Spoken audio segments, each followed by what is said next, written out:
बिस्मिल्लाहिर्रहमानिर्रहीम बिस्मिल्लाहिर्रहमानिर्रहीम। अज़ीज़ तलबा, अस्सलामु अलैकुम। उम्मीद है आप सब लोग खैरियत से होंगे। अल्लाह पाक आपको ज़िंदगी के हर मैदान में कामयाब करे और आपको अपने घरों में खुश और आबाद रखे। पिछली वीडियो में हमने आप लोगों की नज़्म नंबर 1 हम जिसके शायर सैयद सबीउद्दीन रहमानी हैं उसके 3 अशार की तशरीह, उसके फ़नी महासिन, मरकज़ी ख़्याल और सवालात के जवाबात किए थे। इस वीडियो में हम अगली 3 अशार की तशरीह करेंगे। टोटल इस नज़्म के 9 अशार हैं, तो हम जो है 3-3 करके इसकी जो है तशरीहात कंप्लीट करेंगे। तो उम्मीद है आप लोगों को पिछली वीडियो में जो मैंने आपको तशरीहात करवाई थी आप लोगों को समझ आ गई होंगी। तो आज दोबारा हम इसका मरकज़ी ख़्याल भी देख लेते हैं, क्योंकि किसी भी नज़्म की तशरीह को समझने के लिए उसका मरकज़ी ख़्याल को देखना समझना ज़रूरी होता है। तो नज़्म हमद नाती काबा शरीफ की अज़मत, रूहानियत और ईमान अफरोज़ मंज़र को बयान करती है। शायद काबे के दिलकश और रूह परवर मनाजिर को देखकर मैं भी हैरत है। वो इस मकाम को अल्लाह की वहदानियत, मुसलमानों के इत्तेहाद और इबादत की अलामत के तौर पर देखता है कि काबा सिर्फ़ एक इमारत नहीं बल्कि रूहानियत, इत्तेहाद उम्मत और अल्लाह की बंदगी का मरकज़ है। शायद काबा की रौनक और उसके मुक़द्दस मंज़र की खूबसूरती को इंतहाई जज्बाती और अक़ीदत भरे अंदाज में पेश करता है। तो सबसे पहले जो है हम मरकज़ी ख़्याल देखेंगे, उसके बाद हम शायर का जो है तारुफ़ देखेंगे। आपने जो है शायर का तारुफ़, आपको कोई भी शेर की इसकी हमद की आती है तशरीह, तो उससे पहले आप लिख देंगे। अगर बंद की सूरत में आता है तो सिर्फ़ एक दफ़ा ही आप इसको लिखेंगे। तो शायर सबीउद्दीन रहमानी दौरे हाजिर के मारूफ नातगो शोरा में से एक हैं। उनकी शायरी की बुनियादी रूह इश्क रसूल है। वो सादा, आम फहम और मौसर ज़बान में अमीक जज्बात बयान करते हैं जो हर कारी के दिल में उतरते हैं। उनके कई अशार में अज़ान की रूहानियत, मस्जिद की अज़मत और खुदा की हम्द का बयान मिलता है। उनके अशार पढ़कर कारी पर एक रूहानी कैफियत तारी होती है, जैसे दिल को करार मिलता हो। हुकूमत पाकिस्तान ने उनकी नातिया खिदमात की वजह से उन्हें तमग़े इम्तियाज़ से नवाजा। तो ये जो पैराग्राफ है सैयद सबीउद्दीन के बारे में, ये आप लोगों ने हर तशरीह से पहले लिख देना है। अब हम देखते हैं शेर नंबर 4। मांगी हैं मैंने जितनी दुआएं, मंजूर होंगी मकबूल होंगी। मिज़ाब रहमत है मेरे सर पर, अल्लाह अकबर अल्लाह अकबर। तो पहले हम मुश्किल अल्फाज के मानी देखते हैं, क्योंकि अगर आपको अल्फाज मानी आते होंगे तो आपके लिए तशरीह आसान हो जाएगी, आप खुद से भी कर लेंगे। मांगी हैं, तलब की हैं, दुआ की हैं। दुआएं दुआ की जमा है, यानी अल्लाह से मांगना। मंजूर कबूल होना, मकबूल पसंदीदा या कबूल शुदा। मिज़ाब रहमत काबा की छत से लटका हुआ परनाला जहाँ से पानी बहता है, यानी बारिश का पानी बहता है। सर पर ऊपर हिफाजत व बरकत की अलामत। इसकी तशरीह देखते हैं। ये शेर एक मोमिन के गहरे रूहानी तजर्बे, खलूस नीयत और अल्लाह पर कामिल यकीन का मज़हर है। शायर अपने दिल की कैफियत को बयान करता है कि इसने जो भी दुआएं मांगी हैं वो कबूल होंगी, वो रद्द नहीं की जाएंगी। इस यकीन की बुनियाद उसकी मौजूदगी है इस मकाम पर जहां अल्लाह की रहमतें खसूसी तौर पर नाजिल होती हैं, मिज़ाब रहमत के नीचे।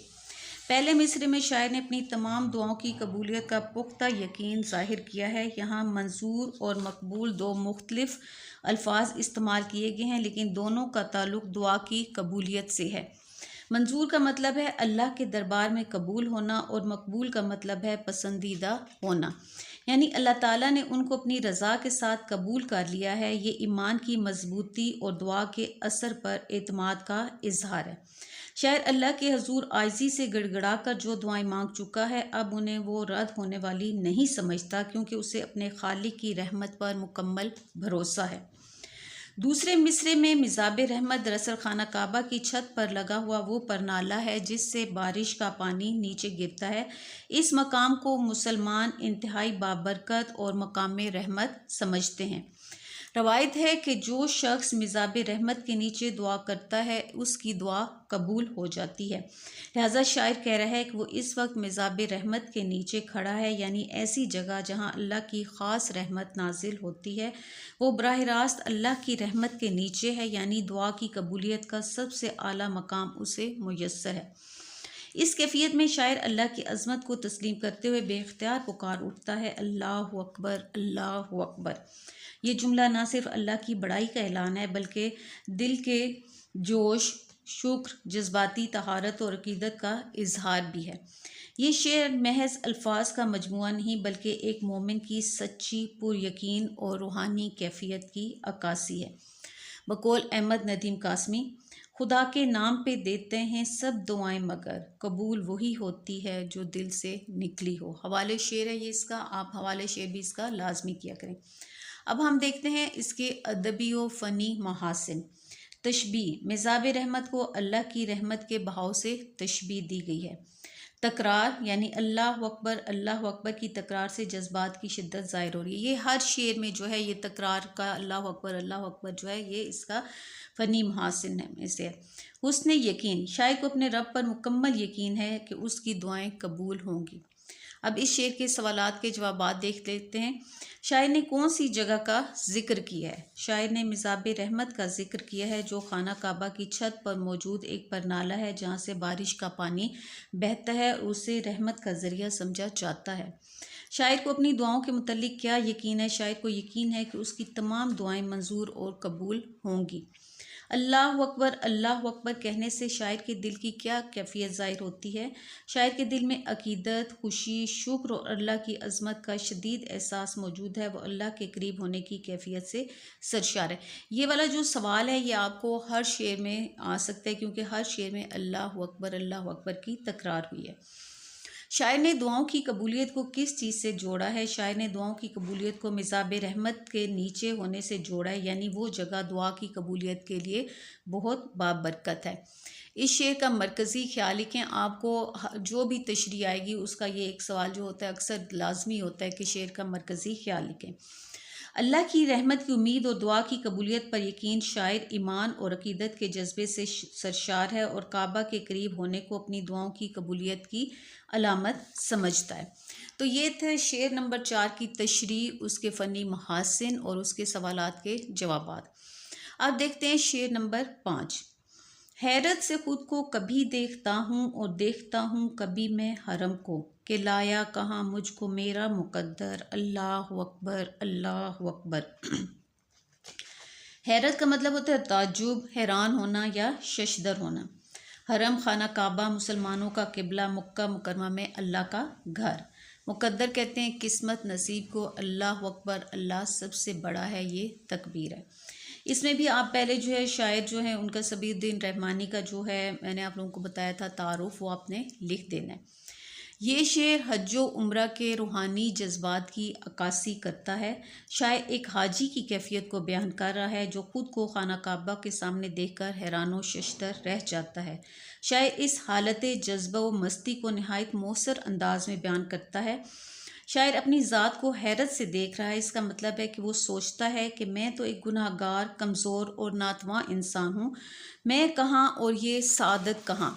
मुझे तो इस लायक भी नहीं समझना चाहिए था कि अल्लाह मुझे अपने घर बुला लेता। ये सोचकर वो अपनी ही ज़ात पर हैरान है। अगले लम्हे वो अपनी निगाह काबा पर डालता है। ये वो घर है जिसे अल्लाह ने तमाम मुसलमानों के लिए किबला बनाया, जिसकी ज़ियारत हर मुसलमान की सबसे बड़ी आरजू होती है। इसके सामने खड़े होकर दिल की कैफियत बदल जाती है। काबा की अज़मत और तक़द्दुस शायर को हैरान कर देता है। दूसरे मिसरे में शायर इस नतीजे पर पहुंचता है कि ये सादत मेरी अपनी कोशिश, इबादत या नेकी का नतीजा नहीं बल्कि सिर्फ़ और सिर्फ अल्लाह का फ़ज़ल और मेरा नसीब है जिसने मुझे यहाँ तक पहुँचा दिया। कोई इंसान को जो कुछ मिलता है वो सब अल्लाह की मशीयत और मुकद्दर के मुताबिक होता है। आखिर में शायर अपनी तमाम हैरत, खुशी, शुक्रगुजारी और जज्बात को 2 अल्फाज में समेट देता है। इसके पास अल्फाज नहीं रहे, बस अल्लाह की किबरियाई का ऐलान है। ये अल्फाज दरअसल इस कैफियत का खुलासा है कि अल्लाह सबसे बड़ा है और इसकी मर्ज़ी से इंसान को ये बुलंद मुकाम नसीब होता है। ये शेर ईमान, शुक्रगुजारी, आजिज़ी और अल्लाह की किबरियाई की अक्कासी करता है। असल हकीकत ये है कि सादतें अल्लाह की तरफ से मिलती हैं। बकौल अल्लामा इकबाल, उठा के डाल दी कल्बो जिगर की सारी तपिश, हरम की खाक पे ए काश मर के सो जाऊं। ये इसका हवाले शेर था, अल्लामा इकबाल का शेर है।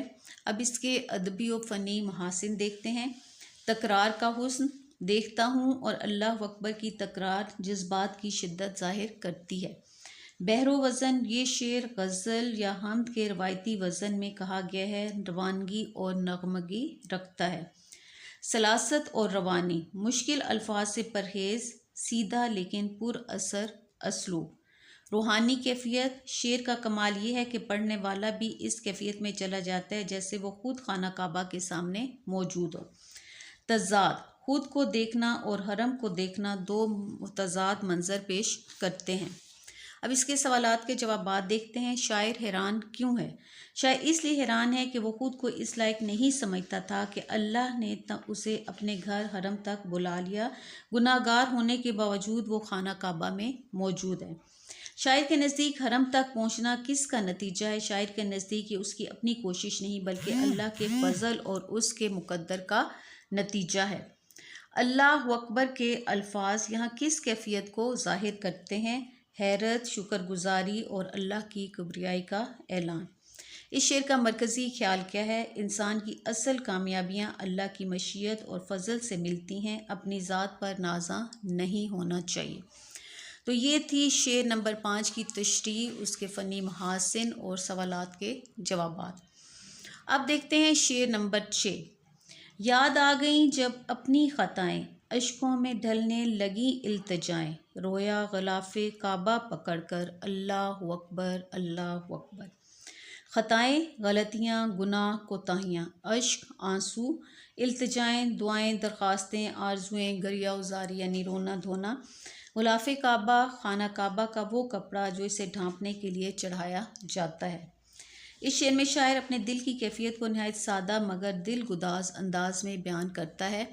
पहले मिसरे में शायर के ज़मीर की बेदारी नुमायाँ है। गुनाहों का याद आना दरअसल नदामत की पहचान है।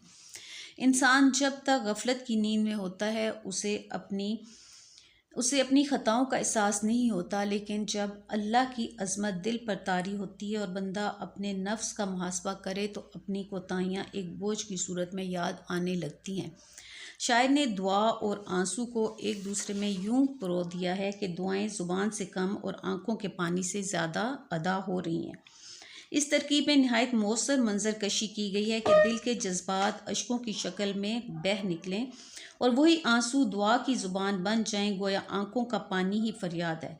ये कैफियत आला रूहानी रिक्कत की अक्कास है। दूसरे मिसरे में शायर जज्बात की इंतहा बयान कर रहा है। काबा मुसलमानों के दिलों का मरकज़ और अल्लाह की रहमत का मज़हर है।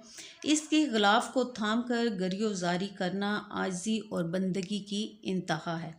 ये मंज़र एक सच्चे ताइब के दिल की तस्वीर है जो अल्लाह के घर के दर पर हाजिर होकर उसकी पनाह मांग रहा है। शायर ने इस मंज़र को ऐसा पेश किया है कि पढ़ने वाला खुद को इस कैफियत में महसूस करता है। शेर का इख्तिताम अल्लाह की अज़मत के ऐलान पर होता है, यानी जो हर शेर का आखिरी जो है अल्लाह अकबर वाला।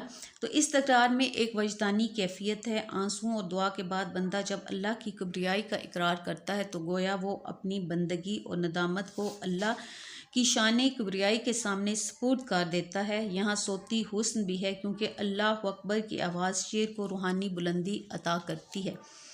इस शेर में शायर अपने गुनाहों की याद आने पर शिद्दत एहसास के साथ अल्लाह ताला की बारगाह में रोता है। वो खाना काबा के ग़िलाफ़ को थाम कर रोता है और आजी के साथ माफ़ी तलब करता है। इसमें तौबा, नदामत, खुशू व ख़ुज़ू और बंदे की अल्लाह के हज़ूर बेबसी और इनकसारी का जज्बा नुमायाँ है। इसका हवाले शेर देखे। चले हम ताकि निसियाँ लेके आमुर्जिश के सौदे को, कि निर्ख इस जिन्स का कुछ भी नहीं रखा गरां तूने। ये थी शेर नंबर 6 की तशरीह। अब इसके देखते हैं अदबी व फ़नी महासिन। हुस्ने तकरार, अल्लाह अकबर की तकरार शेर में तासीर और रूहानी कैफ पैदा करती है। तज़ाद, ख़ताएँ और इल्तिजाएँ में एक तरफ गुनाहों का बोझ और दूसरी तरफ दुआ और माफ़ी की कैफियत है। हुस्ने बयान, अश्कों का दुआओं में ढल जाना एक बलीग और मौसर तशबीह है। पैकर तराशी, ग़िलाफ़े काबा को थामना एक ज़िंदा रूहानी मंज़र बनाता है। अब इसके सवालात के जवाब देखते हैं। इस शेर में शायर ने अपनी किस कैफियत का इज़हार किया है? शायर ने अपनी ख़ताओं पर नदामत, गरियोज़ारी और अल्लाह से माफ़ी तलब करने की कैफियत का इज़हार किया है। अश्कों में ढलने लगी इल्तिजाएं का क्या मतलब है? दुआएं और फरियादें आंसुओं के सामने मिलकर जारी हो गईं, यानी दिल की कैफियत आंखों के पानी में ढल गई, गुनाहों की माफ़ी की इसमें तलब है।